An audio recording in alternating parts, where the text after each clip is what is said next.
Conquer fam, what's going on? It's Coach Sign Palms with my athlete, Nikki Fit.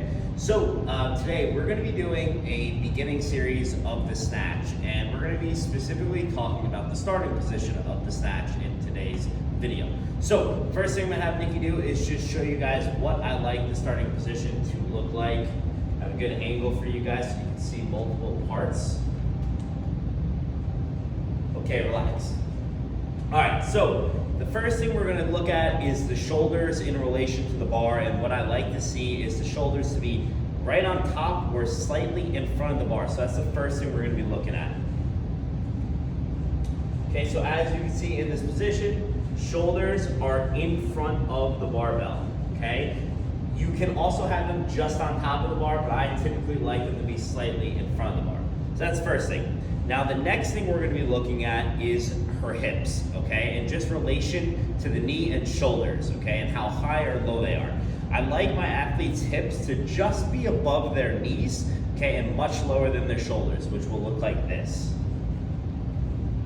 Okay, so as you can see, her hips are just above her knee and much lower than her shoulders. She has this really nice angle in her back. Okay, that's what I'm looking for. The biggest fault I see in the starting position for the snatch, or the clean really for that matter, is just too high of a hip.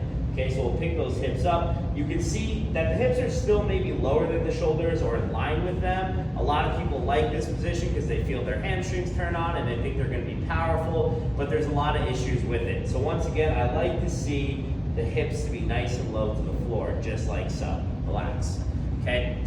The next thing I want to be looking at is just her shoulder positioning in terms of her posture.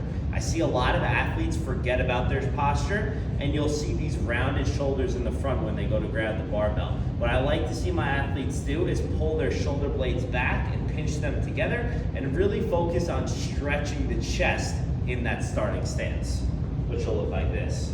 So the first thing, no good, shoulders are forward. You can bring your hips out though.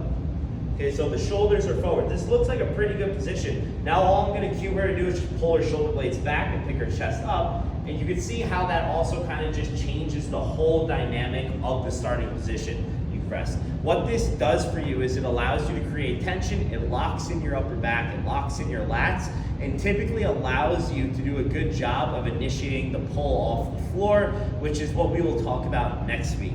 So I hope these tips on how to get into a proper starting position for the snatch helped. Stay tuned to next week to talk about the first pull.